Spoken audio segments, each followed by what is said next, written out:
You're listening to a Pave Media show. Visit pavemedia.net for more podcasts and video entertainment.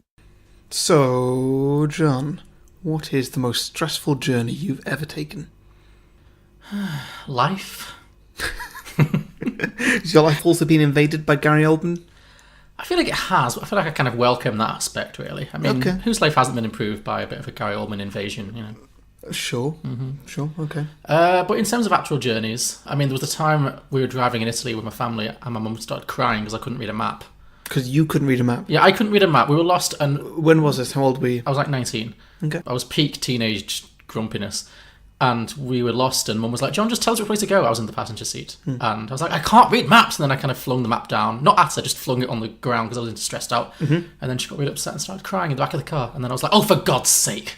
I'm maybe even more angry because I felt like she was such a manipulative move to start crying. I just got even more angry then because then I felt bad that she'd started crying over me flinging a map. Like, wow. It was high stress. It was not coincidentally the last time me and my family went on holidays together.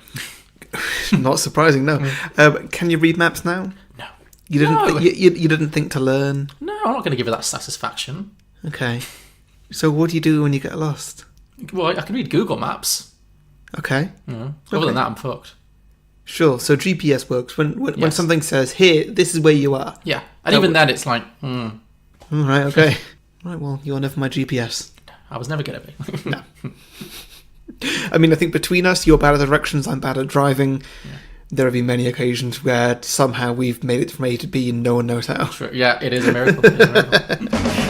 Some films are fine just the way they are. Other films sometimes take it way too far. But really, how hard could it get? Let's go beyond the box set.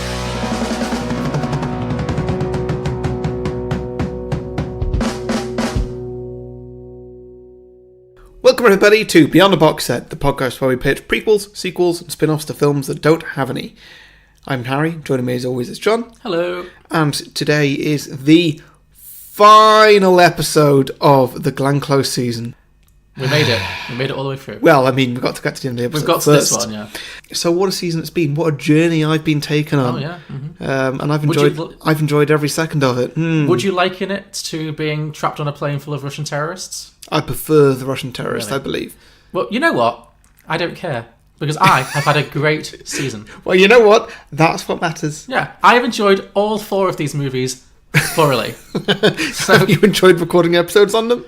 Not so much. But that's definitely had its ups and downs. But in terms of watching these 4 movies, I have had a good time.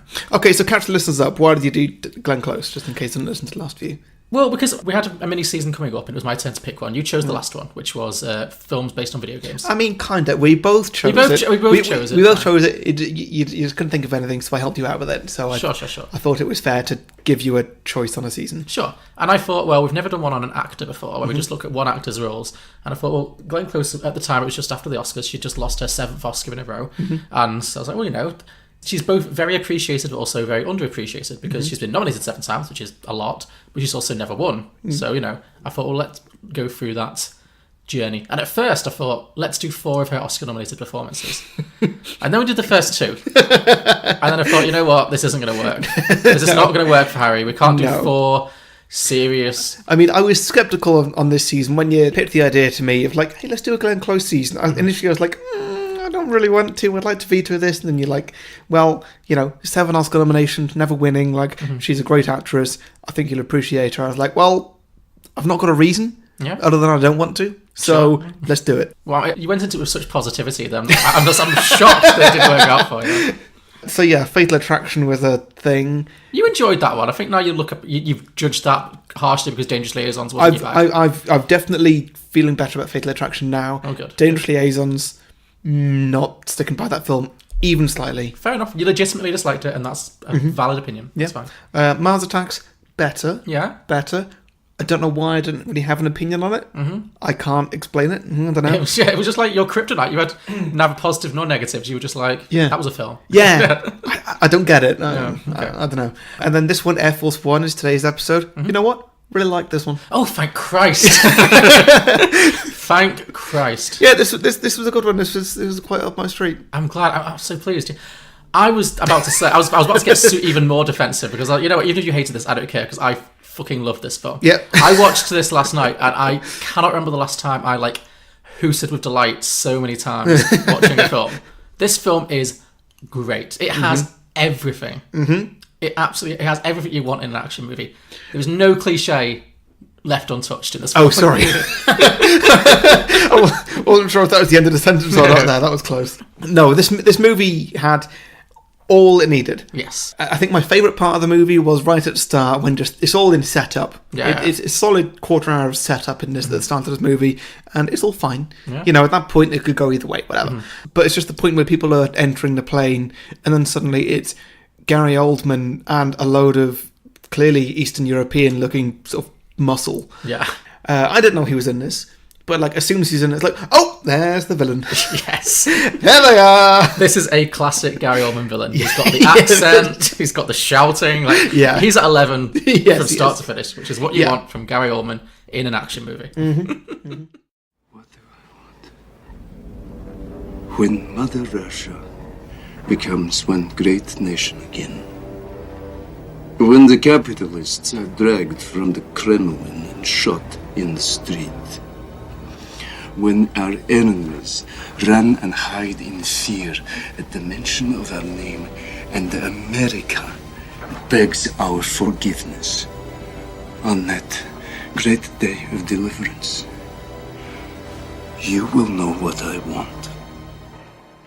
So would you like to kick us off with a plot summary before we pitch our sequels? Sure. So this film stars Harrison Ford as the President of the United States of America. Mm-hmm. So he is President James Marshall. Mm-hmm. He is such a... What a name. It's such a solid American name. Magazines often do polls of the most popular fictional American presidents. Oh, yeah. The ones they would most like to actually be the president. There's so many. There's whoever was the president in Independence Day, Morgan Freeman in Deep Impact. Oh, yeah. But this one apparently always tops it. See, that's odd, because I feel like Morgan Freeman in Deep Impact, he's much more down to earth. He's much more presidential. Well, not just he's much more presidential, because he's in the White House the whole time, that helps, and he's, there with all fancy suits and stuff. He's much more relatable. I think he just feels like a real person. I don't think that's what people want. Whereas Harrison Ford in this one, he just feels like an action hero. Oh yeah, he is a bad politician. Yeah. He is a really bad politician. That's one takeaway. He is terrible at his job. Yeah. But anyway, nevertheless, this is what people want. Sure. Yeah. Okay. And I do think that this film is very coloured by history.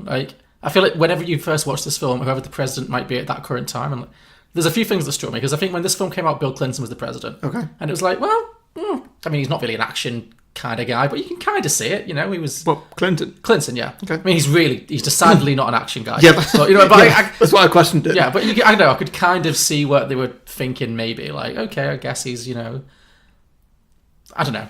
And then it was George Bush. It's no. No. And then it was Barack Obama. Yes, he probably could. He probably, I could see him kicking ass on the plane. Yeah. I could see him kicking ass on a plane, but as a skit for charity or something like that. Sure, yeah. Yeah. And where we are now, it's just the idea is just laughable. It's just hilarious. I think one of the questions I asked when I was watching this was people do go out of their way to protect this president. 100%. Yeah. Who don't need to. Yes. They're not necessarily his bodyguards or anything. No. Well, would you if it was a president you didn't agree with? Mm-hmm. Say you're a reporter, just a unpolitical reporter, you don't go left or right particularly. Sure. Or maybe you do, I don't know. And the president is Donald Trump, and terrorists take over the plane. Mm-hmm. What do you do? Yeah, I think if this happened... say you're more you or me, we're both kind of left, and we're not really supporting Donald Trump. Sure. I think quite actively not so. Mm-hmm. What do you do in this case? Do you want to save the guy's life? No. Or do you just want to sort of sit there and let it happen? Oh, so I think if it happened today, it would be a very different... Well, I mean, this isn't real. This isn't a real thing that happened. That's obvious. But Well, yeah, but if you are a president like Trump, you must have to vet your staff more than just they make good bodyguards. Yeah. These people have been good bodyguards for everybody. Well, clearly the vetting process was not very efficient in this film. Well, no. But yeah, I think there is something very American about this. I mean, this film is super American. It's so American. Directed by a German, though, interestingly. Really? But nevertheless, very American. Yeah. But there's definitely a thing, I think, that Americans tend to, even the presidents they don't necessarily agree with, the office of the presidency is so revered. I think it's closer to, I mean, I'm a British person talking, I don't know America that well, but from my observation, it seems like the presidency it's closer to how we would maybe feel with like the Queen, like the monarch, maybe. I'm not a super monarchist by any means. I mean, if it's between me and Lizzie, I'm like, you're 92, bitch. but I think there'll be more of an imperative for people to protect the Queen if it was her. Whereas if it was Theresa May, regardless of if you agree with her or not, I don't think there'll be that same kind of she must be protected above all of us. Whereas in America, I feel like the office of president is considered so important and so revered that people will die to save that. Well, yeah, big time. You compare the both, like, now we're not even talking about the film, we're just talking politics. The White House is pretty much a palace. Yeah. Similar to how Buckingham Palace is obviously a palace. Whereas, like, our Prime Minister just lives in a terraced house. Yeah. Exactly, yeah. It's not even semi-detached. No, yes. She is. It's number 10. It's not even number 1. Like, well, number 2, and come on. Yeah. Poor Theresa. But anyway, so to get back to the film, but to answer your question, no, I wouldn't probably give my life for any president or prime minister, but I'm a coward, so yeah. Sure. I'd be just grabbing the first parachute just out of there, like, bye. Yeah. Fair enough. Okay, plot. Sorry, yes, let's get back to the film. So here's the President James Marshall, Harrison Ford. So the film opens pretty much like an Arnold Schwarzenegger film. Remind me. The first scene it's not him. The first scene is of a bunch of American like Navy SEALs and stuff, breaking into a palace in Kazakhstan, and they arrest the dictator from Kazakhstan. Oh yes. Yeah, he's like the thing on which this whole plot turns. It felt very True Lies to me. You just open with this very like parachutes in here, and it's like, I get what you mean there. And interestingly enough, Arnold Schwarzenegger was considered for this role of Harrison Ford, of President James Marshall, which would have been a very different film. Anyway, so basically what's happened is the US is working with Russia to kidnap this dictator, and then we cut to Harrison Ford, President James Marshall, giving the speech in Russia with the Russian president. He's being honoured. And then he gives this very Hollywood, Hugh Grant in Love Actually. Yeah, it really was, wasn't it? I have a prepared speech, but here's how I really feel, which is what politicians do all the time. They always do this. Yeah. Basically, he says, yes, we took out this dictator, but we did it too late. We waited until he attacked our soil or something. From now on, zero tolerance. We do not negotiate with terrorists. We don't negotiate with terrorists, and we will not tolerate dictators. Which, I'll be honest, is one of my drinking games. Oh, 100%. Yeah, absolutely. This was the first time I thought, ooh, this is a very pre-9/11 kind of film as well. Isn't it? It's like this very like America as like the police of the world, being like, we will actively intervene in all of these. Because like, yeah, taking out this is why he's like a bad politician. Like taking out a head of state, kidnapping a head of state from his palace, even if it's a dictator, is not good politics. No, not at all. I mean, I can only think equivalent of it being Saddam Hussein. Yeah. And obviously that didn't work out very well for anyone. You know, it's like, ooh, this isn't good. But everyone, in the world of this film, he's a hero. And he's being honoured, and everyone loves this speech. Well, his political advisors are kind of a bit like pulling at their collars, like, oh. But on the whole, it goes down very well. And everyone's like, oh, he's such a hero. So this is our guy. This is set up. Harrison Ford is your classic American hero. Yeah. The president who's going to kick ass and, take over the world, but in a good way. Yeah. So then they're leaving Russia and they get onto Air Force One, obviously the official plane for the president. So the president and his first lady and his horribly annoying daughter, they board the plane, all of the politicians, all the government, Does the president in any film always have to have a daughter? It seems that way. It's always one daughter, isn't it? One daughter, it's never like a group of sons or like mixed. It's always just one child, always a daughter. Yeah. I don't know why that is. She's more relatable, sympathetic. I think that's it. I think teenage boys aren't particularly likeable characters. No. And multiple children's too much for any kind of film like this. Yeah. So if you want one that you can like root for, a teenage girl or young girl is usually the way to go. Although in this film I was willing for her to get shot because she was awful. Yeah. Although I've figured out why, because the actress who played her, quote unquote, no, she has been in 3 films in her entire career. This is the second. So she was only a child actress, and she is actually the daughter of a billionaire hotel owner.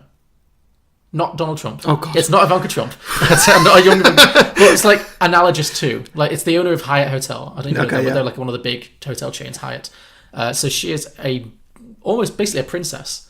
So Right. I'm pretty sure she got this role entirely on her acting skills, Right. and not because someone passed someone a check. So Yeah.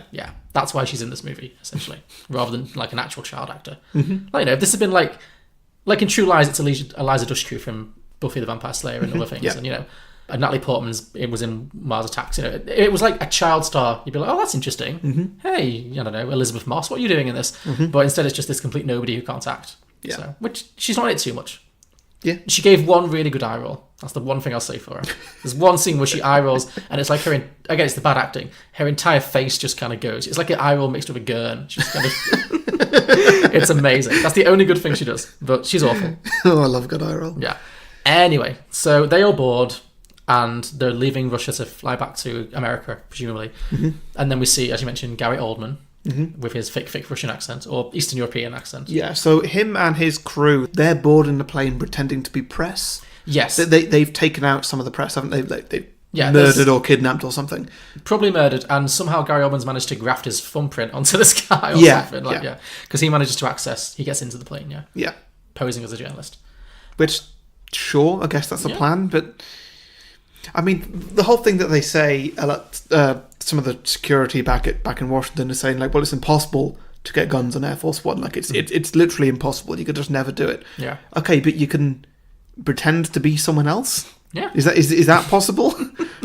Harry, are you suggesting that how this does that film has work? plot holes? Well... I mean, they try and apply a level of logic, Sure. and that level is not consistent. No, I think they just wave... If it was a low level of logic, like consistently, that'd be fine. Sure. All they need is that consistency. You're right, it varies, because sometimes this film's just silly. Yeah. And then sometimes they get into, like, really deep conversations about the Constitution. And Yeah. it's like, this is two different things, but anyway. So they get onto the plane, and one of the president's bodyguards is an inside man. He's working with these Eastern European terrorists. Because Gary Oldman and his team, they are Kazakh loyalists. Yeah. So they're loyal to this dictator who's been arrested, and their plan is to kidnap the president, take over Air Force One, and to use that as leverage to demand that this dictator from Kazakhstan that's got kidnapped at the beginning of the film is released. That's their motivation. Yeah. And so for reasons that are never explained, one of the president's bodyguards is an inside man. See, I didn't really get half of this while watching it. I didn't really piece together that the guy abducted at the start, the Kazakhstan dictator. leader, yeah. I didn't clock that was the same guy at the end. Uh-huh. So, fair enough. I just forgot thinking about that. And It's just- not important. No, it's not at really all. important, It's just like, hey, let's just watch Die Hard on a plane. This is absolutely that, yes. But also, like, to be fair, the inside man plotline is weird because everyone in this film just looks so generic, like white, middle-aged, slightly receding hairline. They all have the exact same hairline and face and body. All the bodyguards look identical. Yeah. So I had completely forgot that one of them was an inside man. After the first scene where he shoots a bunch of people, then he crops up in and out through the film looking suspicious, but I kept forgetting. It was only at the end. I was like, oh yeah, he's a wrong un. But it never really clicked with me. Yeah. So every time I was always surprised when he turned out to be a villain, even though it happened multiple times in the film. He helps them to access the weapons, basically, because they can't sneak weapons onto Air Force One, but Air Force One is obviously full of weapons, so he basically helps them to get all the guns and stuff. Yes. It did strike me. So Air Force One is a super high-powered, kitted out to the max, to protect the president. It's got an escape pod. It's Yeah. high-powered. Doesn't have any security cameras. I mean, name a single action movie that has security cameras. Fair. They'd hit the fun out of everything. They do. It's like mobile phones have ruined horror movies. It's just one of those things. Yeah. Fair enough. Yeah, I'm not going to dwell on it. I just noticed it in that moment. But anyway, long story short, Gary Oldman and co take over the plane. There's a lot of gunfight at this point. So they're shooting everyone. All the bodyguards and soldiers are shooting back. It's a load of crossfire. And the bodyguards, their top priority is to get the president to safety and to get him off the plane. Yes. So they have to get him to the escape pod. Yes. Their method of doing this is to literally drag him into the line of fire. Well, they didn't really say it out loud, but I'm just going to give them the benefit of the doubt and say that was the only route they had to get downstairs to the escape pod. Sure. Well, I just thought maybe your first priority would be, in this situation, try and fight them off and then get him to the escape pod later, rather than put him in the line of fire, You know what I mean? Because there's only 5-6 terrorists. They could have conceivably taken them down. Yeah. Rather than focusing on getting the president to his escape pod, which he isn't going to use anyway. I mean, I don't know how Air Force One actually works, but surely just having multiple routes from anywhere on the plane down to the escape pod. I hope it's like Cluedo, just hidden passages everywhere. Yeah, no, that's how I build the plane. Mm-hmm, yeah. That's how I design the plane, and be able to also automatically, just using computer control, lock off any segment of the plane. To be like, okay, well, the terrorists are there, so let's just lock them in there. Yeah. And then we're done. Yes, exactly. Again, that would make it a short film. But Yeah, well, absolutely, yes. That should be. Yeah, it should be very segmented. So yeah, they managed to get the president to the escape pod, and it looks like he's escaped. But then actually, it turns out later he has not. Yes. He's decided to stay on board heroically, stupidly, to save his family and everyone else, because his daughter and his wife have been taken by the hostages, as have obviously all of the other passengers on the plane. See, now sometimes when I'm watching films, as I did with this one, I just stop sort of thinking about it and just sort of let it happen. Yeah. Which means that things like this, I can actually be like, oh, no, really? Like, I can actually, have that kind of twist, as opposed to being like, well, he's not escaped, because That's a then short that's the end of movie. the film. Like, whereas this way, it's much more enjoyable, and I can be like, yes, great, okay, Harrison Ford's going to take down everyone. Yeah, I think that's a very good way to watch this film. Yeah. Yeah. If you just don't think about it, just let it happen. Just let it wash over you. Absolutely, I agree, yeah. It's my mantra for life. Yeah, I think it's a good one. Just let it wash over you. So yeah, he stays on board the ship. At this point, he's just kind of lurking around in the bowels of the plane, basically, trying to, figure out his next move. Mm-hmm.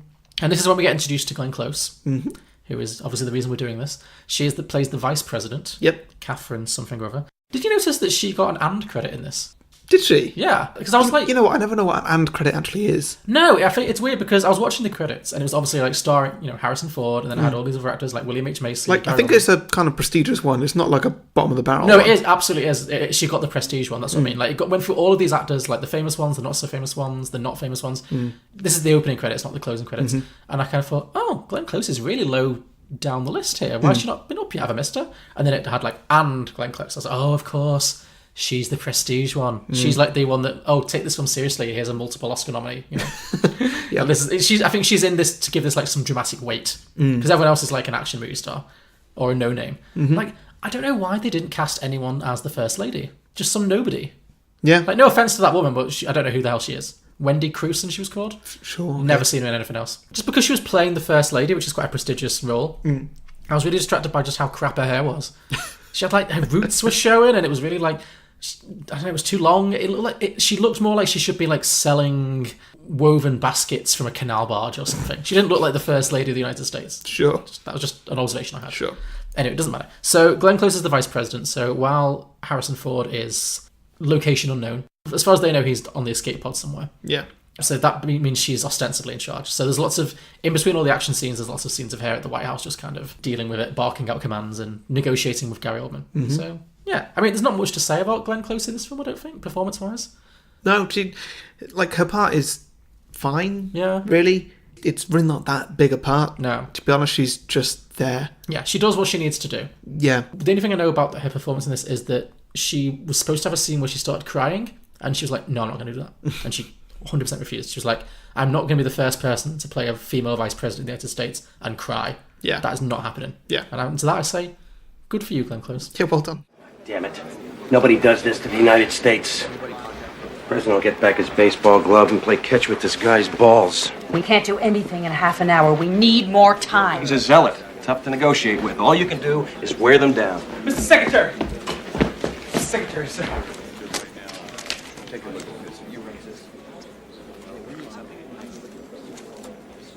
We found the escape pod. It's empty.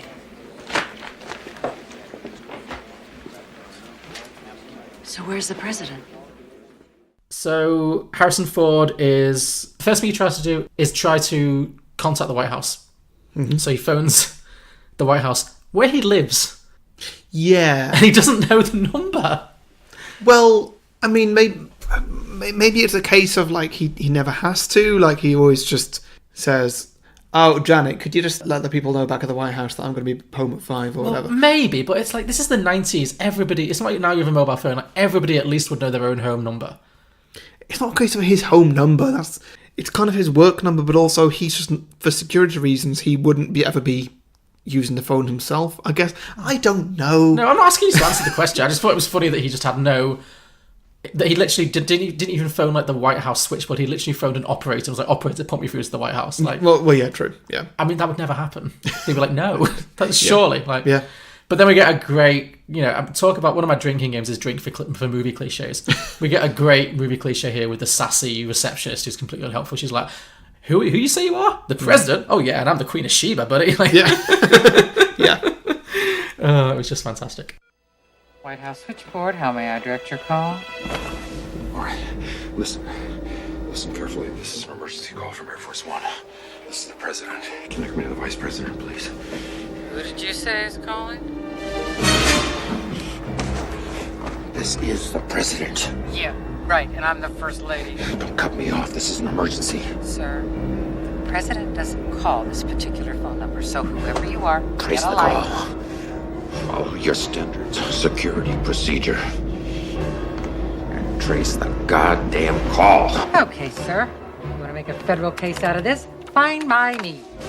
His first plan is to empty the fuel tanks and force the ship to make an emergency landing. Yeah. So he manages to sneak down to the fuel tank control room? Don't know. Let's just call it the engineering deck. Engineering deck. To use Star Trek terms. Which also doubles as the room full of big old fridges full of product placement. Yeah. Yeah. Like, in this corner, we have the controls to all the fuel tanks. In this corner, Bud. Yeah. Crate after crate of Budweiser. Yep, definitely. But yeah, so he's on the phone to someone at the White House who's like talking him through the next amazing action movie cliche, which is the multicolored wires, one of which you have to cut. Oof. Oh, this was a hard pill to swallow. I'll be honest. The fact that there's 4 wires, he's got to cut one of them. 3 of them are red, white, and blue, and one of them is not. And it's just like, oh god, this is just, oh my god. He actually says the line, "I'm counting on you, red, white, and blue." Yeah. The second best line in the film. The best we'll come to. I'm sure you know what it is. Oh god. Awful, but amazing. Like what you want in an action film. Yeah. Like, yeah. I laughed so hard. But he does it, and so the fuel starts leaking out, and at this point, the terrorists realise something is amiss. So now the ship is running low on fuel, and Gary Oldman tells Glenn Close that unless she sends a refueling ship to like refuel midair, which apparently is possible, then he will execute more prisoners. So then she's forced to send a refueling ship, which arrives super quickly. Almost as if it was like waiting for this opportunity. Yeah. Harrison Ford manages to figure out that he can save all the hostages if he can get the ship to go to an altitude where it would be safe to parachute. Yes. Because that would be under 15,000 feet. Yeah, sure. So he needs to get the message to Glenn Close and co. to tell her to tell the refueling tank. I know it's coming. To get the plane under 15,000 altitude. Yep. Yeah. And so he manages to get to the hostage deck. So he's with the hostages. He's like, how are we going to get through to them? The phone lines have been compromised. And what could be more 90s? What could be more perfect 90s movie trope than the MacGuffin that saves the day being a fax machine? Oh my god. It's just... it's the worst. You know, the thing that really got to me was that, somebody, I think it was Harrison Ford, just scribbled a note down on a piece of paper and faxed it. Yeah.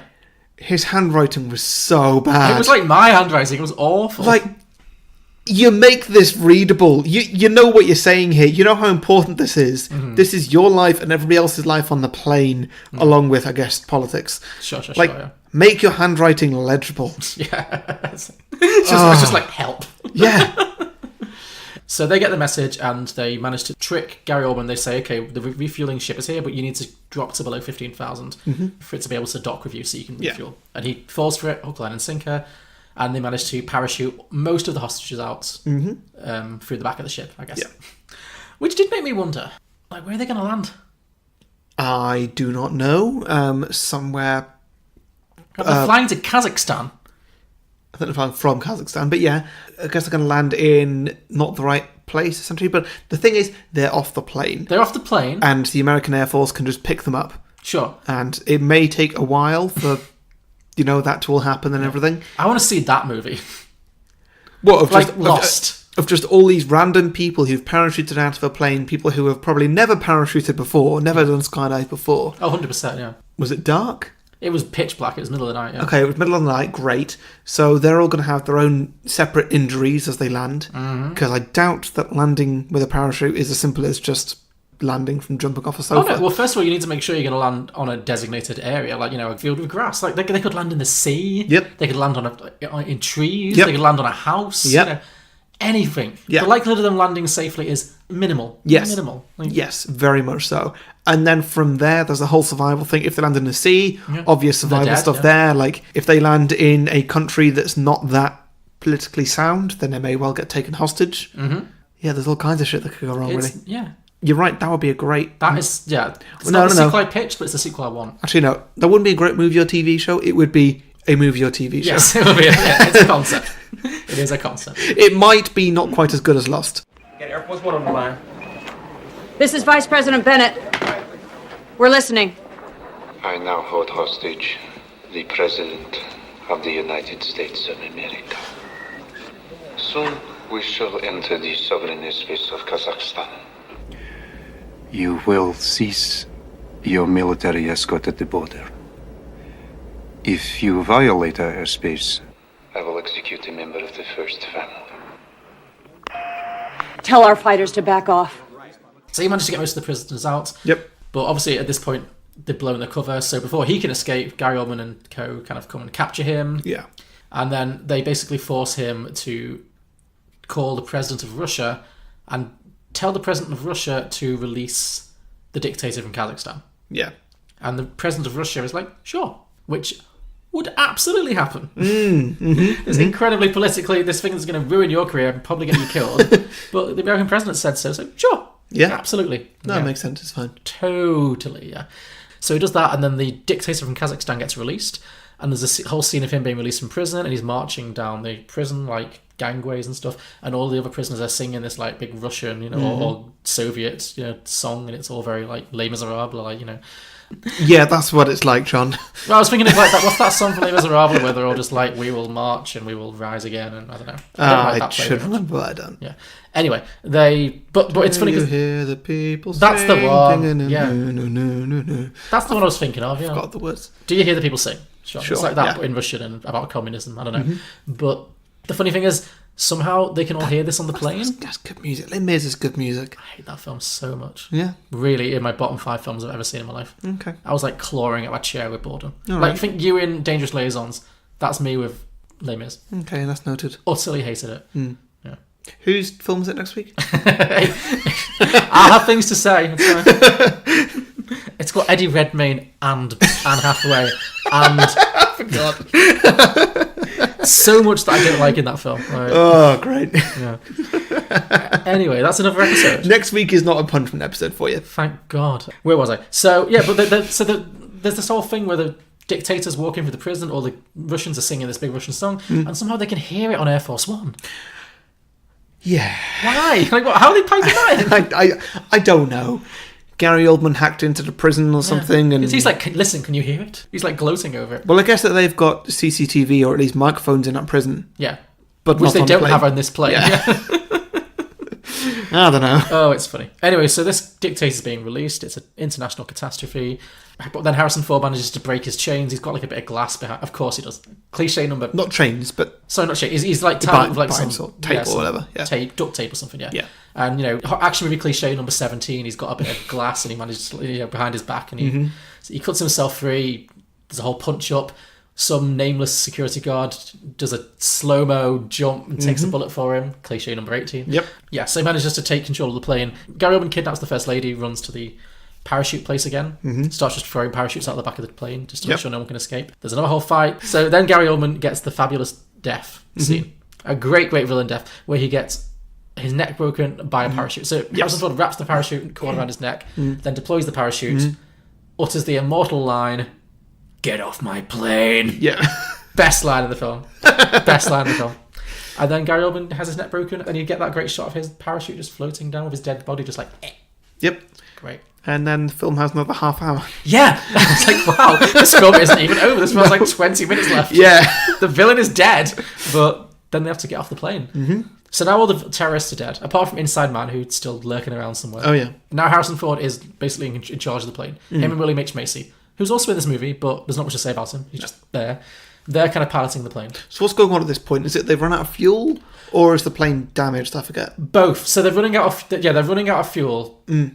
So then they need to find a safe place to land very quickly. But then also they get attacked by Kazakh terrorist planes. Like there's a bunch of planes come in and start shooting at them. And then the American planes come in and help them because they're just hanging around waiting for this opportunity. Apparently, it gets very Star Wars for a moment. Suddenly Harrison Ford is Han Solo. He's like laughing and shooting. It's just literally Han Solo. Yep. Anyway, so yeah, there's a whole big dogfight in the air. The Americans win, but Air Force One sustains heavy damage, so it can no longer land safely. Yeah. So things look really, really bleak. So what they decide to do is get another plane to fly alongside it, and then they get a zip line. And everyone who's left on the Air Force One is going to zip line to safety. Yes. Now, this goes all right for a while because they get rid of a few people. Yeah, we get annoying daughter and First Lady off, yeah. And Harrison Ford is insistent that he is the last person to leave the plane. Yeah. Which, of course, is complete bollocks. Yeah. But whatever. We'll go with it. Conveniently enough, the penultimate person to leave the plane is the actual person who betrayed him at the start. Sure. And gave the weapon to the terrorists. And this is when Harrison Ford gets on the zip line and kind of zips like halfway towards the plane. Yes. And then Air Force One like changes its course or whatever, and he zip lines back towards Air Force One. Now, in coming up with sequels for this, I came up with a bit of a pun. Our friend Freya did. Air Force Pong. Air Force Pong. Not having seen the film, she was just like, let's just Air Force Pong, let's see how that works. As in the arcade game Pong. I know, yeah. And I was like, you know what? That really well. That lines up exactly with like how the film just finishes. Two planes and a president just like... Boop, yeah, he's just bouncing between them. That'd be a fun game. Yeah. Just like you've got to get the planes perfectly level or the president will fall off and die. Yeah, pretty much. Yeah. We should develop that app. Well, I guess it's just like, who gets to keep the president? Yeah. Is it that plane? Is it that plane? Who knows? And it's a two-player game. Let's see who wins it before one of the planes crashes. That's a really good idea for a game. That's Air Force Pong for you. Like it. Very good. So yeah, basically the Inside Man reveals himself, and then they have this whole fight. He's trying to get hold of the last zip wire so he can escape. But then Harrison Ford beats him up, and then jumps off. There's a great cheesy special effects scene of the guy standing in the door of the plane being like, no! Air Force One hits the water. Harrison Ford is literally like sky surfing at this point. He's just like holding onto a zip line, just like, wee! Yeah. And it goes... Not sure that his reaction, but no, I would love it if Harrison Ford did just say, wee! But no. Maybe that's his downstairs reaction, sure. Probably. Yes, I'm sure he is, yeah. But that happens, and then he manages to get pulled to safety. And then that's the end of the film. Then we see the White House, Glenn Close and co. get the message that the new plane is now Air Force One because the president is safely on board. The terrorists are all dead. They can deal with the horrible political fallout from all this tomorrow. Yeah. And credits roll. Yeah. And that's Air Force One. What a hoot. What a hoot. Crikey. Yeah. Definitely something, wasn't it? I had a good time. Okay, so Drunken Games. My first one is... like I already mentioned, anytime anybody says, we do not negotiate with terrorists. Very good. Or words to that effect. Any words to that, yeah, absolutely. Very good one. My first one is drink every time the president, Harrison Ford, declines an opportunity to get off that plane. Yeah, sure. There are so many. Yes, that's fair. He doesn't parachute. He doesn't get in the escape pod. He's last on the zip line. It's like every opportunity he's like, nope. With that zip line, like an Air Force pilot comes down from the Air Force plane into Air Force One. And his mission is to go and fly Air Force One, so the president doesn't need to. Yes. Why didn't they just give that guy like 5 parachutes? Just like, here, just carry some parachutes. Look, we'll strap them to you. You don't even have to carry them. Whatever. And then just, okay, well, now they've got parachutes, they can parachute out of the plane safety. Yes, because as opposed to zip lining out of it. Well, I think they were at too low of an altitude and over the sea, so parachuting wouldn't have worked at that point anyway. I don't think. Okay. I think it would have had to be zip lining, but yeah. Sure. Okay, next one is drink anytime anybody tells Glenn Close what to do or questions her authority. Oh, yes. There's a lot. That's like the subplot that we didn't really talk about where, like... What, Glenn Close? Well, yeah, we talked about her, but, like, there's a whole subplot with her and... what's his face? Guy from Twin Peaks. I forgot his name now. Dean Stockwell. That's it. Oh, yes. You know, I know Dean Stockwell. I know yeah. Dean Stockwell. Stockwell. Well, he was the Secretary of State or something. So, yeah, there's a whole subplot where he's trying to, like, he thinks he should be in control if the president's out of action. Glenn Close thinks it's her. And then he's trying to pressure her to basically sign a thing saying that the president is no longer the president, basically, because he cannot... Because he's under duress. The idea that the president is under duress, like, because his family are being held hostage. Yeah. He doesn't have the power to make decisions. And so Glenn Close is on the verge of signing this whole thing.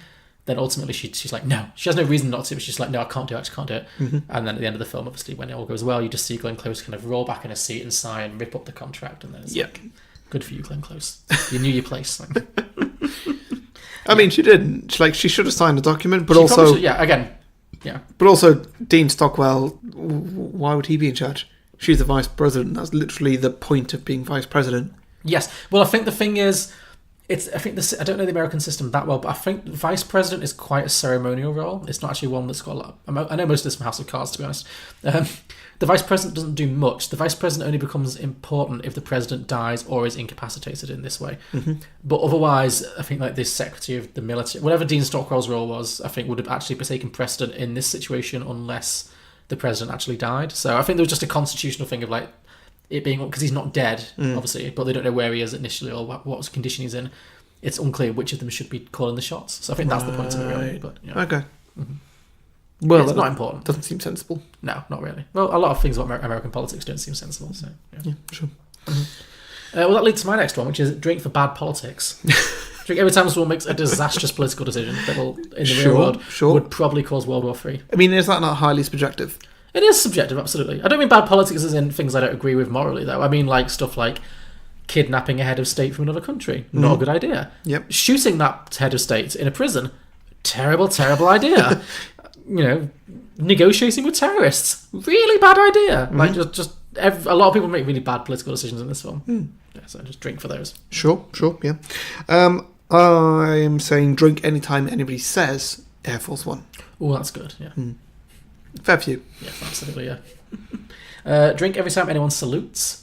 Oh, yeah, good. Lots of that, yeah. I liked the one where Harrison Ford is riding the plane and one of the pilots... Riding the plane? He's driving the plane.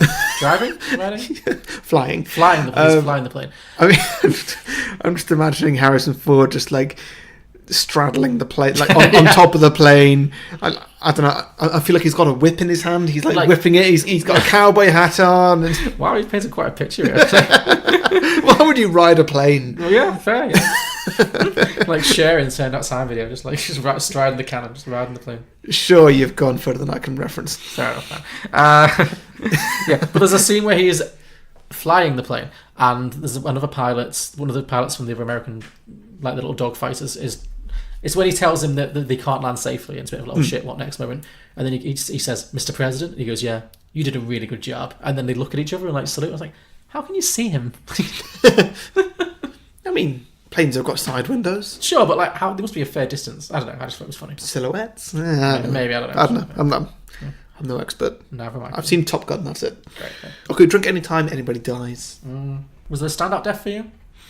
I think Gary Oldman's probably one of the best for me. Very good action movie death. Yeah. I mean, it's awful. It's terrible. It's just ridiculous. It is ridiculous, but it's what you want. Yeah. It's kind of like in James Bond, is it GoldenEye, one of the Pierce Brosnan ones, where the guy gets sucked out of a plane and straight into a jet engine. Always a good death. Yeah. I don't think that's GoldenEye, but yes. Die Another Day. Die Another Day, yeah. GoldenEye's the one where Sean Bean has that whole satellite lands on him. Also good. Also very good, yeah. Also good, yeah. But let's be honest, Die Another Day with Madonna is the best James Bond film. I think everyone agrees that is the best James Bond film ever made, yeah. Yeah. That's why they made so many more of him afterwards, yeah. Okay. Drink every time Gary Oldman goes to 11. Sure. You know what? Drink every time Gary Oldman goes below 11. That's a sober game. Yeah. The scene when he has his gun, he's like holding the gun right up in Harrison Ford's chin. I thought, even as an actor, even knowing you're in a safe space, I would not want Gary Oldman pointing a gun at your head. No. He is so scary. Yeah. Ugh. Yeah. Oh, God, awful. Exactly, right. Last one I've got here is drink for bad CGI. Oh, yes, I've got shonky effects, yeah. Yeah. Anything involving the planes, yeah, or the parachuting. Yeah. I mean, with the planes, they varied. Like, sometimes, that looks all right. I mean, it probably was real. Yeah. in places. I'm sure they had some exterior shots. Yeah. Yeah, Sure. but then obviously the plane crash is the worst. Do you mean when it hits the ocean? Hit the water, yeah. Yeah. When Gary Oldman was dead and sort of floating away, awful green screen. Yeah. Just terrible. And yes, definitely a few others. Yeah. I mean, it's a product of its time. Well, yeah. But it was fun. At the time, it probably looked amazing. Well, compared to things like Independence Day, that film looks fantastic. No, sure, this film definitely didn't. And Independence Day was 96. That's fair. No, that's fair. This film didn't. It's not an effects kind of film. No. It is very much, Die Hard on a plane. That's what this is. So, Yeah. I've got a couple more. Drink for product placement. Yeah. So all the bud, obviously. Yeah. Drink for questionable Russian accents. Sure. Drink for American nationalism. Yeah. Yeah. Just every time it's like America, fuck yeah. Like. Drink for action movie cliches, which we've covered. Drink for trailer lines. Trailer lines? Lines that you get off my plane. Yeah, lines that without even seeing the trailer, you know are in the trailer. Mm-hmm. Yeah. Get off my plane was definitely one of them. And finally, drink for enthusiastic extras. I didn't really notice that. Oh, there's a few. You're way more with it with extras than I am. I love... Well, extras are like one-line characters who are pretty much extras. What kind of an extra would you be? Oh, I'd be the extra who's like breaking the fourth wall. I'd be trying to like make eye contact with the camera all the time. I'd be a bad extra. You'd get edited out. I'll be totally edited You'd out. be asked to leave set and that'd be it. Yeah. Well, what kind of extra would you be? I'd be an improv extra. I'd be ad-libbing a little bit. You would also be edited out then. Yeah. I don't know. But it's fun to do. do. Yeah, absolutely. That's come on. That's what we do. Yeah, absolutely. Yeah. Okay, so those are all the drinking games. Brilliant. Okay, well, before we get to sequels, just want to let you listeners know that we are available on patreon.com. So if you go to patreon.com/beyondtheboxset, then you can support us for as much or as little as you like. And if you do, you get a bonus show called Beyond the Box Set, which we review films in the cinema. Yep. It's a good time. It's essentially how me and John keep up with current films. Indeed. Nearly called you Ross then. Didn't. Let's pretend I didn't mention it and move on. Yeah, we'll discuss that later. Also, if you go on Patreon, once a month, you can have a 30-second advert slot on the show. Yeah. On the main show, that is. Indeed, yes. For which you can advertise anything you want. It can be your own business, your own podcast, any hobby you want, any hobby somebody else has, anything you like. Maybe you want to advertise EastEnders, British soap opera, based in, I guess, East London.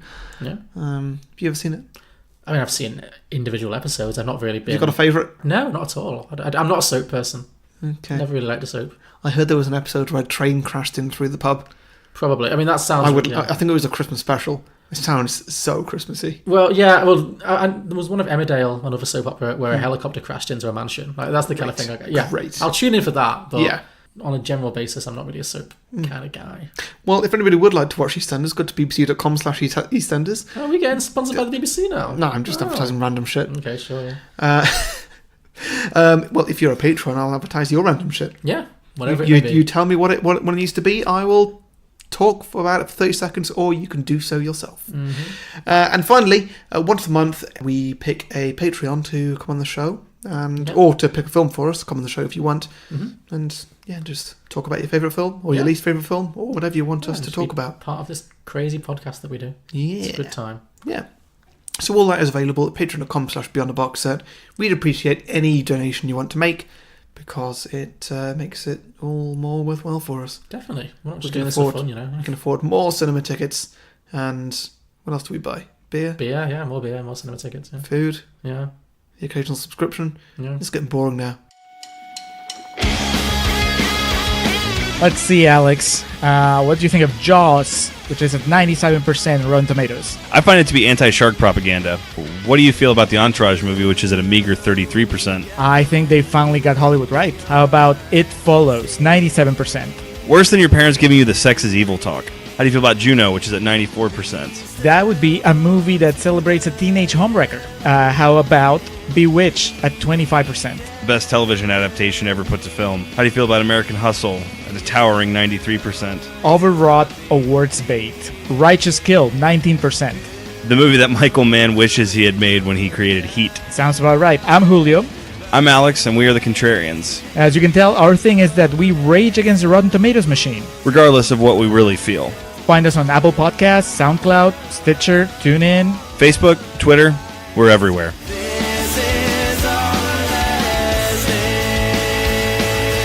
So, sequels? Sequels, yes. Do you want to go first? Do you want me to go first? I will go first. You go first, I sure. believe. Okay. Okay, so for mine, initially I was just going to come up with just your basic sequel idea, but I didn't really have anything. Mm-hmm. Nothing was really coming to me. I was trying to go for a pun on the name. I ended up with Air Force 101. I was going to make it just like sort of a university course on something. Okay. Then I didn't know what. Sure, yeah. I had other ideas, like, say... Like Harrison Ford, The College Years? I don't know, maybe. Mm-hmm. Again, I'm not fleshed any of this out, and I didn't go with it in the end. I was thinking for a bit, let's switch them around. Glenn Close is now the president. Yeah, then I was going to have it as, like, former President Harrison Ford has died in some kind of an experimental crash somewhere over Area 51 and do a whole thing there. Sure. But I didn't know what it was. Yeah. And then while trying to pitch ideas with friends in a pub, we came up with the best idea in the world. Well, okay, well, don't undersell it. But yeah, sure. Sorry, I should probably say, actually, the best ideas in the world. Because remember, was it a week ago, 2 weeks ago? Oh my god, are there 10 of these? Because I don't think I've got the energy. No, there's not 10. Okay, there's 20. There's 134. Oh my god, what? Yeah. Are you joking? So what I've done is... Are you really going to read out 134 ideas? John's face We right have now. a cinema to get to. I have to edit this. I have to edit 3 podcasts this week before I go on holiday. I'm not listening to 134 sequel pitches. So we were thinking of puns. Okay. Yeah, then it just kind of... I just thought I'd look up words that rhyme with air. And okay. see what we can think of. Okay. So literally the first one alphabetically is Air Force One. Air Force One, okay. Whatever. Yeah. Bear Force One. Yes, like that. It's the entire ship is run by chubby gay men. Yeah. Chubby gay men? Yeah. Yep. Bear Force One. Think of that one. Don't know why you wouldn't have thought of that one. Blair Force One. Blair Force One. It's Tony Blair on Air Force One. Oh, no one wants to see him get saved. Care Force One. Oh, like Care Bears. Yeah. Oh, Care Bear Force One. Oh, combined too. Yeah, sure. Very sweet-natured overweight gay man. Yeah, could be quite nice. Chair Force One. Chair Force. A game of Chair Force One, maybe. Game of Thrones. Now, I hope if the next one's not what I think it's going to be, I'm going to be very upset. What do you think it's going to be? Well, you've just done Chair Force One. Surely. Yeah. Say it. Say it. Don't make me say it. Say it. Chair Force One. Was it already on the list, or did I just pitch that? It was not on the list. Oh, well, I'm annoyed, but I'm glad that you got it before I had to spoon feed it to you. Yeah, exactly. Imagine this film, but the president is played by Cher. Mm-hmm. Fuck, I would watch that. Yes. Shot for shot remake. Who else would you cast as secondary cast? Oh, I don't know. I still think Glenn Close as Cher's vice president would work. Okay. Who's Gary Oldman then? Madonna? Yeah, it is. Yes. I was thinking the same. Yeah. Yeah. It writes itself. It writes itself. It does. It'd be a great one. Okay. Dare Force One. Mm-hmm. Is that like Daredevil? Potentially you can make it Truth or Dare Force One. Oh, okay. Like horror movie mixed in. Okay. Yeah, I would like that. Fair Force One. Fair as in...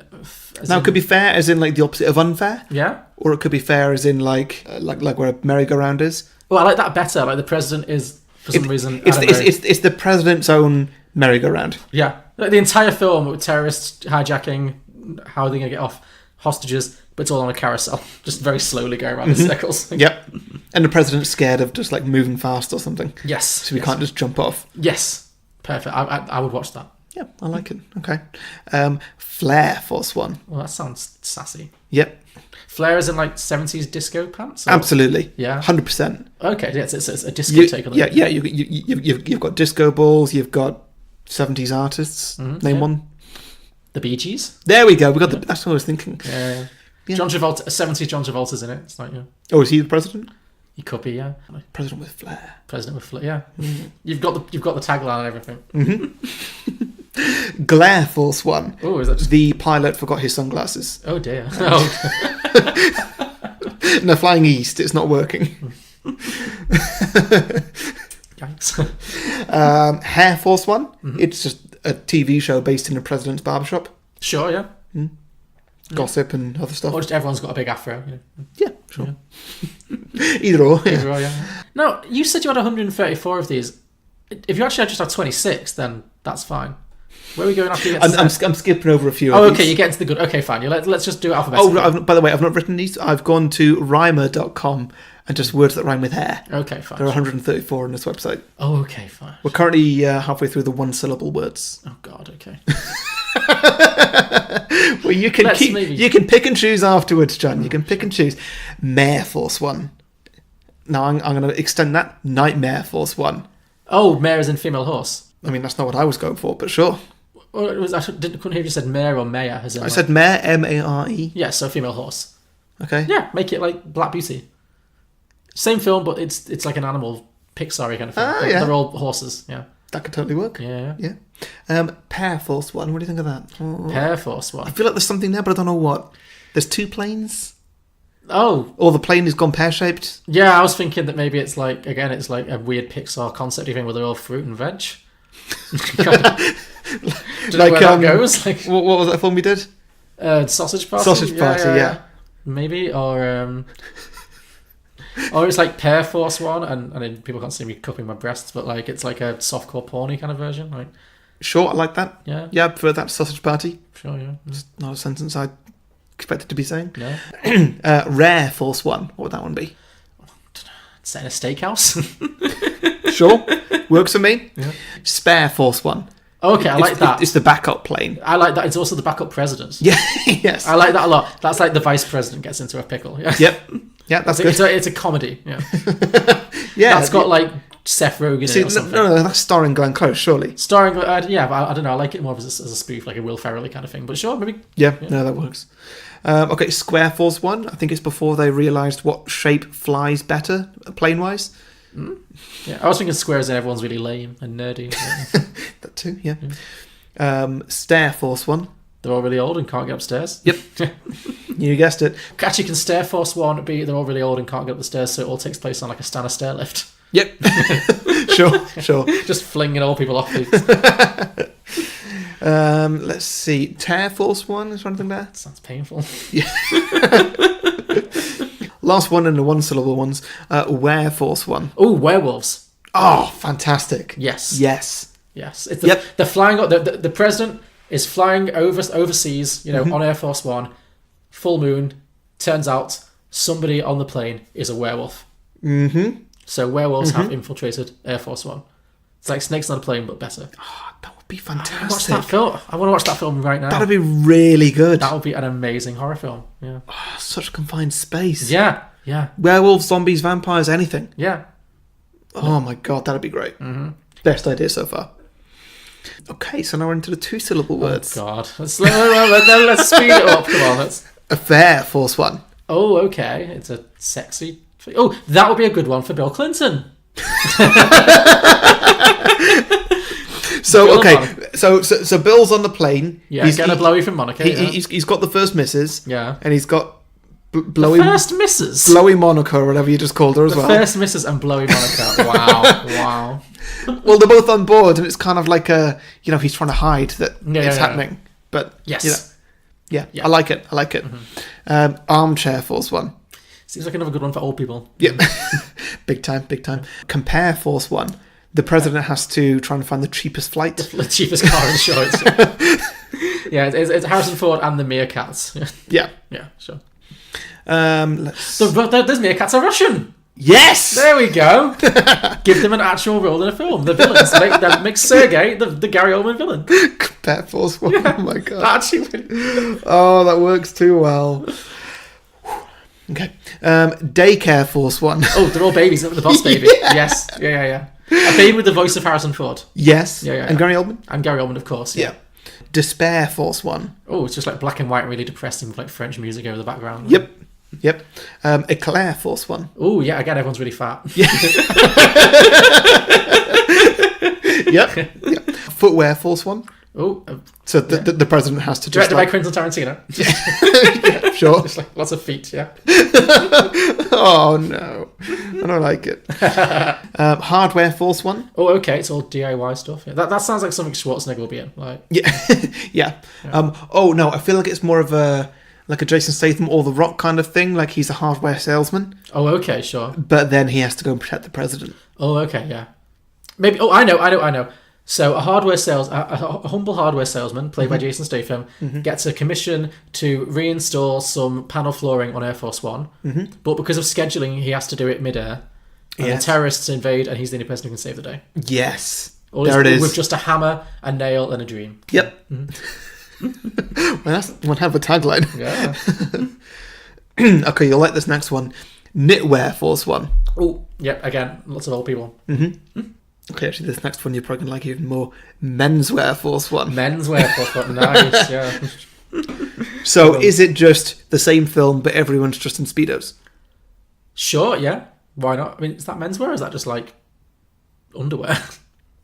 You say menswear, you think more like, I don't know, like tailored suits and, you know, Top Shop. I don't know. Oh, we've got different ideas. Right, fine. What, you think menswear, you think men in underpants?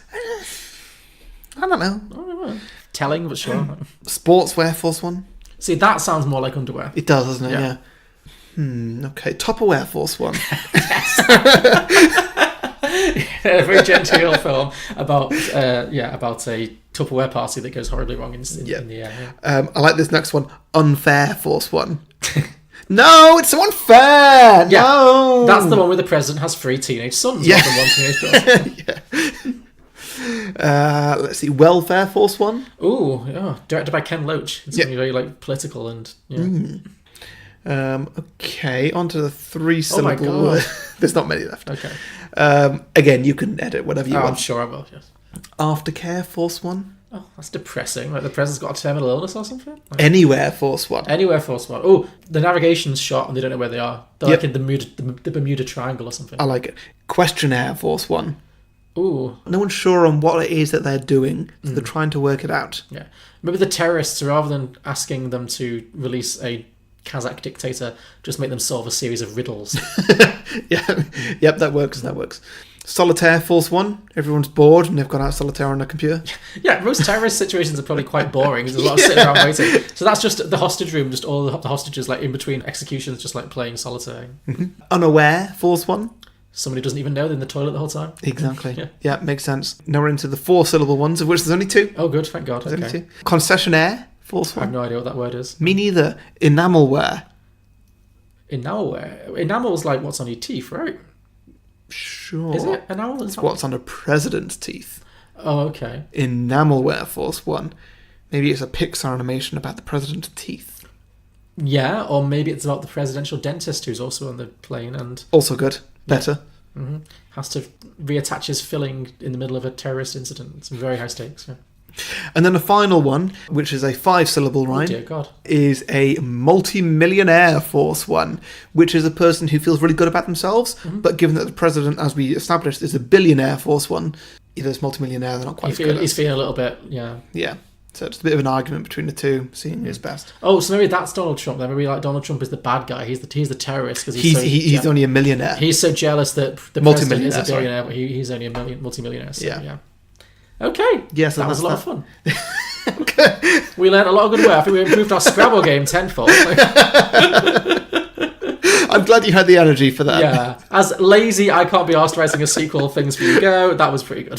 Hey, I mean, I had an idea for a sequel, and I got to writing it, and I was at the pub, and someone said, "Just what about puns?" And it just kind of worked out that way. And No, it was good. So I drank 3 pints at the pub instead of writing an idea. Sue me. Well, I'm not going to sue you. Thank you. No money. I can't afford it. Okay.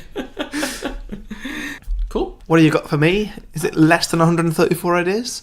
136, actually. No, I've only got the one. So, I was thinking, I feel like it's the last episode of our Glenn Close mini-season, so I thought you've got to involve her in this in some way. I feel like it's only fair. Yep.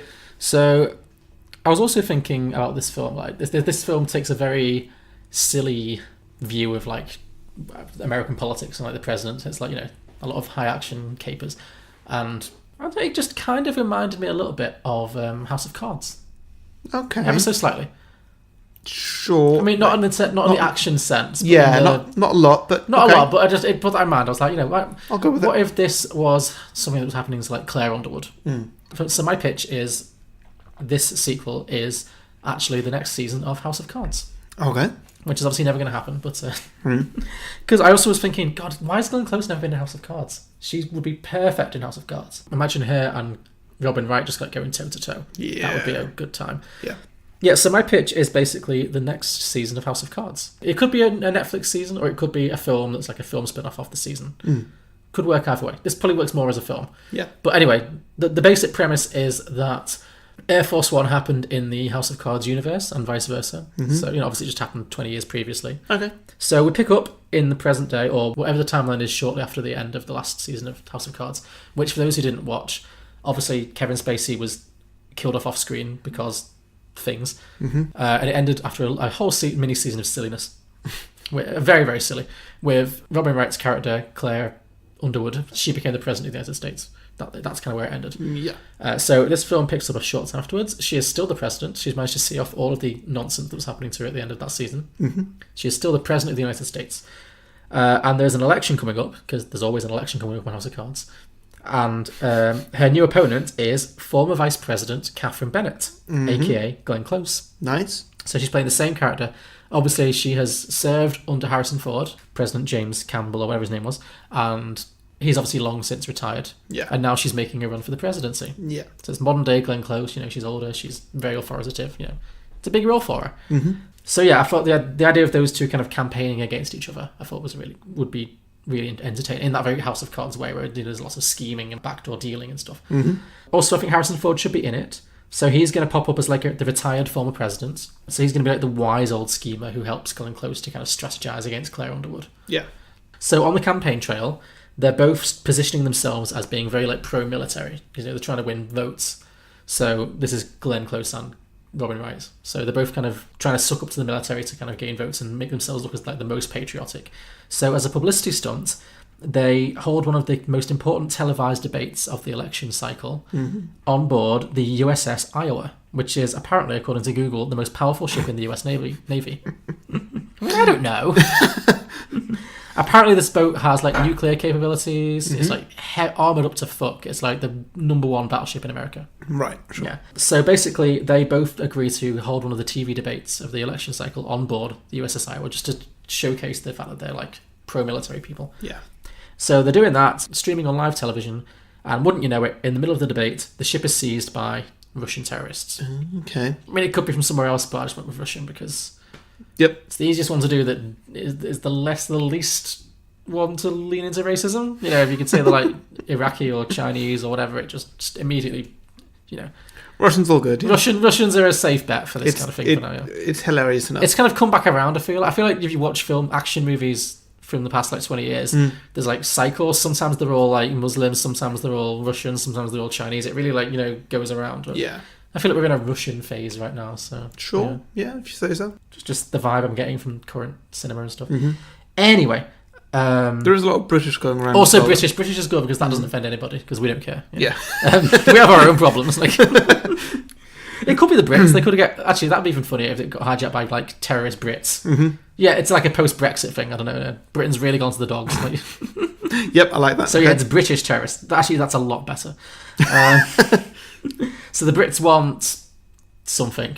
Maybe they're like extremists who want the American president to sign a trade deal with the United Kingdom to save them from economic ruin after Brexit ruined the country. Yep. Something like, I don't know, something. So we're going to need a key villain, obviously. I've got rid of my notes who will play a really good Russian villain, but now it's who play a really good British villain. Gary Oldman's twin brother. Does he have one? Who was brought up in Britain. I mean, the character from Air Force One, his twin brother. I was going to say, because Gary Oldman was brought up in Britain. I mean, he's good. I had when I thought it was going to be Russian, I wrote down Jeremy Irons, because he's an ultimate villain in so many things. I wrote down Charlotte Rampling, because she often plays Russian spies and stuff. I had Oscar Isaac, maybe. Oh, yeah. Because I like the idea of it being someone not doing a regular accent, so I don't want it to be a British actor. I don't want it to be someone else doing a very over-the-top British accent. So Oscar Isaac could be good. He loves an accent, and he often plays villains. And it would also have a little Star Wars connection with Harrison Ford. Just a teeny one. Oh, yeah, I guess. I mean, it's teeny. Wait, is he in this? Harrison Ford? Yeah, he's in this. He's still advising Glenn Close. What about Gal Gadot? Gal Gadot. I don't think she can Greek villain. She's not Greek, she's Israeli. Oh, whatever. Also, I don't think she can do accents. Their flags are similar. Blue and white. Oh, you're right. You're right, they are. Okay, yeah. Yeah. I was just about to laugh at you. I was just about to mock you for your lack of knowledge. Oh, no, actually, he's right. They are very similar flags. Never thought of that before. Great. Good for me. Good for you, yeah. Well, I was thinking maybe Christoph Waltz or Jennifer Lawrence, maybe. Christoph Waltz, overdone as villain. Now trying his hand at comedy, not very well. Jennifer Lawrence, No. Well, I like it because it's such a bad idea. Again, I was thinking, I wrote her down when I thought Russians because she was in that terrible Red Sparrow film. I mean, I like the idea of a female villain to go up against these two female protagonists, if that's what they're pitched as. Jennifer Lawrence is not. She's not good against those two. Okay. Who do you think then? Meryl Streep. Yeah, sure. I mean, she does good accent work. Oh, I forgot to rate this film out of Meryl. What would you give it out of Meryl? Air Force One. Glenn Close's performance in it. 5.5 Meryls out of 10. Really? You think Meryl could have done this better? Yeah. Okay, that's interesting. Yeah. I feel like it's like Mars Attacks. Meryl would have been much the same. I don't know what she would have done differently. I don't know. I feel like there could have been a lot more shouting. Possibly, yeah. And stuff. She probably would have, had more, Glenn Close felt kind of passive in this. That's fair. Yeah, I think Meryl would have had something, some kind of, nervous twitch, or she'd have, constantly touching her hair or something. She would have created a whole character. Yeah. That's fair. 5.5 Meryls out of Meryl. Out of 10. Out of 10, sorry. Fair enough. So, the highest Meryl rating she achieved was in Mars Attacks, then, basically. Yeah, what was that one? That was 10 Meryls out of Meryl. Oh, that's it. Yeah. Okay, cool. Okay, so, female villain. What did you say? You said Meryl, Charlize Theron would be very good. That's a good shout. I like that. Yeah. I was about to say Dame Judi Dench, but no. I was thinking her as well. Yeah. We're really on thinking a lot of the same things tonight. I don't know. I like Charlize because it means she's doing an accent. Mm-hmm. I think she'd play a good villain. I think she's in that place in her career now where she's played a couple of villain-ish. Yeah, I think she's ready. She's ready, yeah. Okay, so Charlize Theron as a British extremist terrorist. Yep. Yeah, with some kind of goal. What British accent does she have? Ooh, Dagenham or something. Is it an actual British accent or is it an American fake British accent? Probably an American fake British accent, yeah. Okay. Yeah. I'm sure Gary Oldman does. All right, governor. Yes, yeah. Yes, she's modelled her accent entirely after Dick Van Dyke in the Mary Poppins movie. Yeah. Sure, that works. President Underwood. I demand... Sort out this Brexit. Anyway, so British terrorists led by Charlize Theron take over the USS Iowa, leading to the title of this film, Air Force 2, Cruise Control. Right. Sure thing, yeah. Writes itself. Basically what happens is the terrorists invade the ship, there's a big gunfight, much like the original. Harrison Ford is kidnapped, but Glenn Close and Robin Wright manage to escape. And it's the two of them, these mortal political enemies, having to work together, running around the bowels of the ship, trying to take back control and save the day. Yeah. So I just like the idea of Robin Wright and Glenn Close working together side by side in this kind of feminist action movie kind of way. So at first they refuse to negotiate, but then the terrorists, much like in the first film, they threaten to start shooting hostages, and they actually execute Harrison Ford. Oh, how? Really ups the state, just shoot him in the head, I don't know, or throw him overboard. Maybe tie his hands behind his back and throw him overboard. Okay. The shark eats him. I don't know. Something. Is it gory? It could be gory. Well, the girl who got killed in the film, the PR lady, she just got shot in the head, but it was off screen, so I don't know. I mean, Harrison Ford's a legend. I don't want to disrespect him with a really shitty death. It's got to be a good death. I think stab him with a long sword or something, or a lightsaber, or whatever, through the chest, and cut it right upwards, through the centre of his head. Splits in two. That seems a bit undignified for Harrison Ford. What kind of a film are you pitching? Fair point. Anyway, Harrison Ford gets executed. And then when executing hostages doesn't work, the terrorists next threaten to fire the nuclear explosives that are on board the ship at New York City. So then, obviously, that puts them in a very difficult position.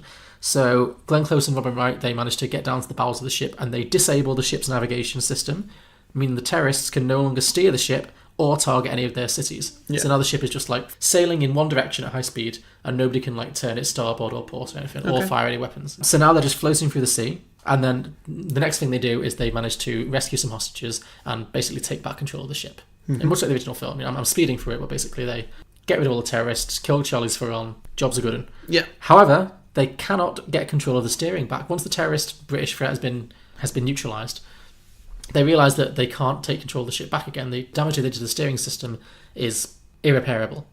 So they are now heading straight for an iceberg. Oh no. So then it basically becomes Titanic. Okay. Except, so they're heading straight towards this massive iceberg. It's what are we going to do? Panic, panic, panic. However, thanks to the miracle of global warming, the iceberg is actually incredibly watery and weak, and they just kind of crash through it with no damage whatsoever. Right, okay. Yeah, sure. So then that happens, and eventually they get rescued by the American Navy. Some other ships catch up with them and stuff. Helicopters, who knows? I guess it's boats, because I put down they're all getting into lifeboats. So all the remaining hostages, Glenn Close, Robin Wright, they're getting into lifeboats. And just as they're both getting onto the last lifeboat, after making sure everyone else is safe, Glenn Close turns to Robin Wright, or Claire Underwood, and says, "Isn't it amazing what we can achieve when we work together, Claire? Maybe it's time to end all this fighting and search for a bipartisan solution to America's problems." And Claire Underwood looks at her and says, "I couldn't agree more." Then she shoots Glenn in the chest and throws her overboard. And then it ends with a classic House of Cards fourth wall break, where Claire Underwood looks to the camera, and it turns out she orchestrated the whole thing to win the election. And then credits roll. So I like it. Yeah. Very House of Cards. And that's what I was looking for. I was like, yeah, a good evil House of Cards narrative, but also just put Glenn Close in there somewhere. And on a boat, obviously, just to replicate the first one, but not quite the same. Yeah, I like it. Yeah. Very good. I think that could work, yeah. Cool. Yeah, so anyway, that's it. That's Air Force 2 Cruise Control. Oh, excellent. Okay, right, well, I just elbowed you all. Listener submissions? So I've got a couple. I've got a few, actually. Derek Horrigan, I believe his name is, says, the prequel is essentially All the President's Men, where two intrepid reporters investigate Harrison Ford for a massive government conspiracy. Twist, they are both killed at the end by Gary Oldman, who wants to exact revenge in his own way. Working title, Air Force One, The Beginning. Oh, nice. I like that. So, prequel. Yeah. Simon Monk Shipman says, obviously it'd be called Air Force 2. Yeah. And Harrison Ford is no longer the president because he served his terms in office, but is now vice president. Okay. And the villains would be the Russians trying to replace him with someone that they don't have dirt on because topical. Sure, yeah. Yeah. Ryan Shaw says Air Force 2 Electric Boogaloo. Pretty evergreen, yeah. Yeah. Joe Siriata says 2 Air, 2 Forcius. Sure, yeah. Paul Valentine says, I've had a treatment for this plotted out for years. Oh, wow. After his term, President Marshall, so Harrison Ford, is nominated as Chief Justice of the Supreme Court. One day, he is on the Vice President's plane when it is taken over by terrorists. Turns out the terrorists are sent by the President, who is about to be impeached, but wants the Speaker of the House to take over for him because the Speaker, unlike the Vice President, is willing to pardon him. And the title is Air Force 2, Martial Law. Ooh, that's interesting. Remember, it's President Marshall. So yeah. That's very... I like that a lot. It's very good. Yeah. Good wordplay. Best one so far. Ross Burton says 2 Air, 2 Force. Great. Good on Ross. Yeah, that's not happened before. He also said Deuce Force 1. Deuce Force 1? Deu Force 1. DEUX 2. Oh, DEU... X. In whatever language Oh, that means 2. I see, French. Is that French? Yeah. Okay, cool. I get French. You've spent time. I get French and Welsh mixed up. You spent so much time more time in France than me, and you don't know what the French for the number 2 is. I've never needed to have 2 things in France. Fair enough. One's always enough for me. Sure. Wow. Okay. Not such that word, Paul. Go on. Nick Thompson says, at the end, the plane went into the ocean. Sea Force 1. Okay, that's not a million miles over wide. It sure. Yeah. Brendan Semth says Submarine 1, Shuttle 1.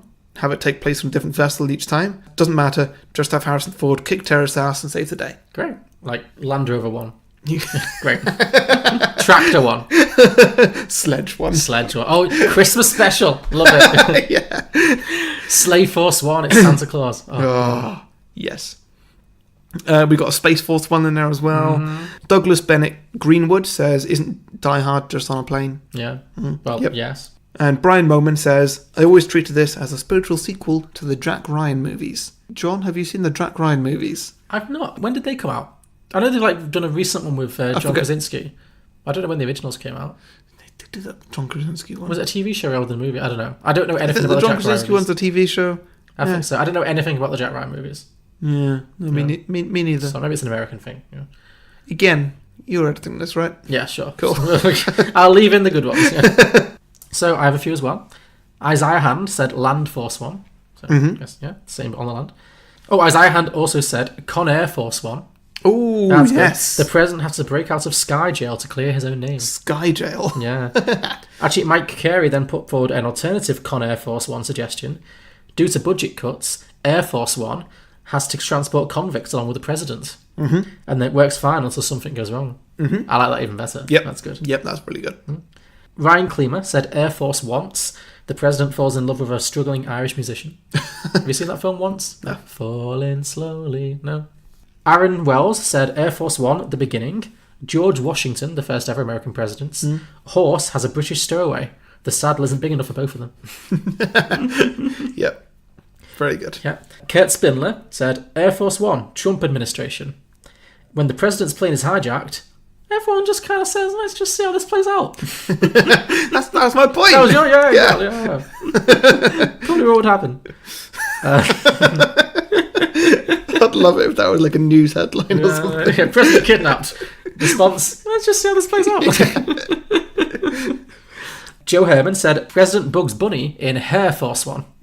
Oh yeah, good. Mike Carey said Air Force One, like father, like son, ? Harrison Ford's son, played by Adam Driver, Nice. has followed Dad's footsteps and become the president. I don't know why I said nice so loudly. Like, of course, You were very excited by this. this. Star Wars thing. Yeah. I mean, I think I was thinking like, oh, good casting, yeah. Yeah, and then oh yeah. Oh yeah, the connections. Yeah. So he's followed Dad's footsteps and become the president of the United States.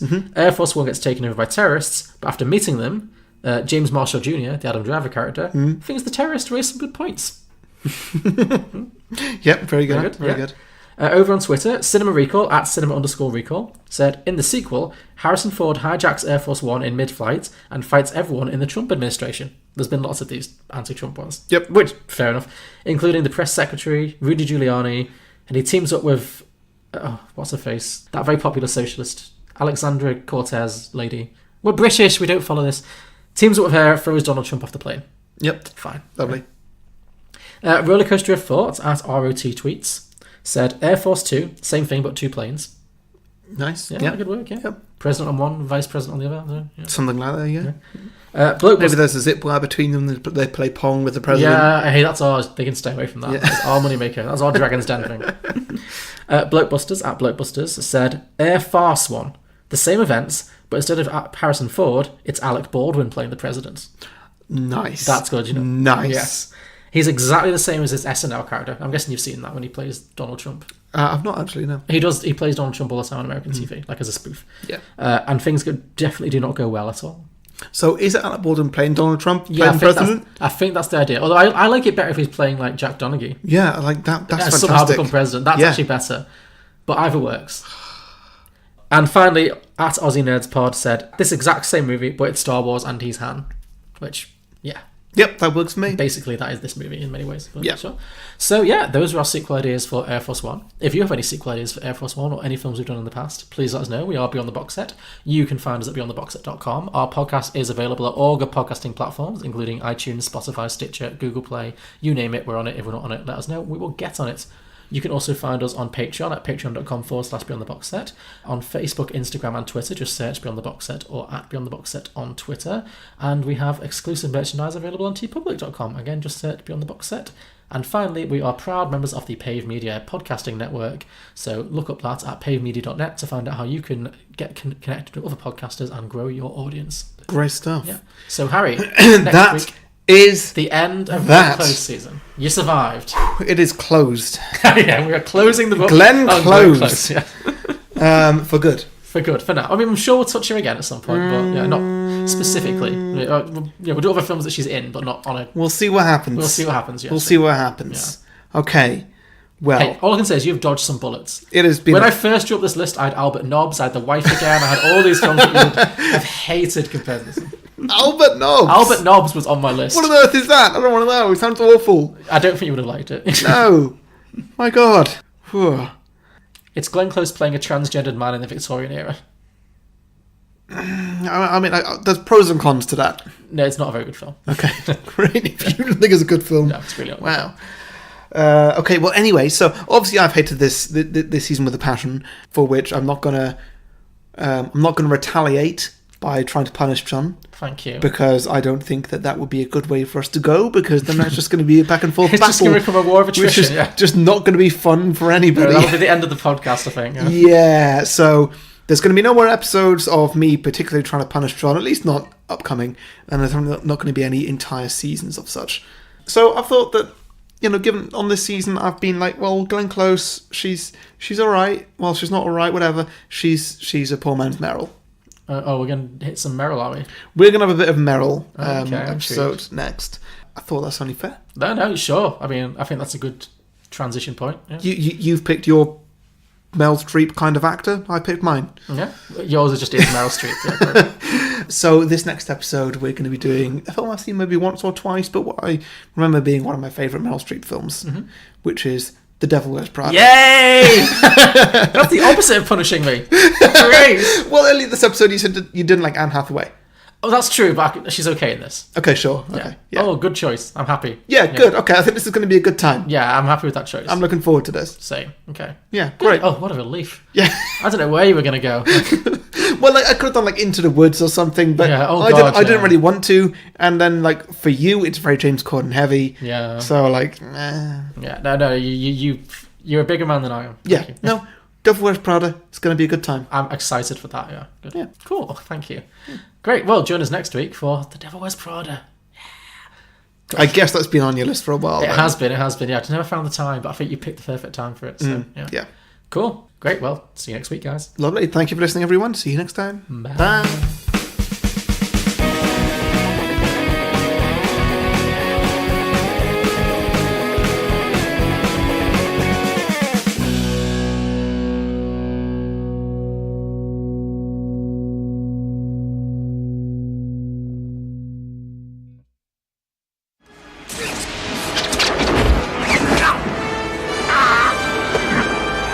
Get off my plane.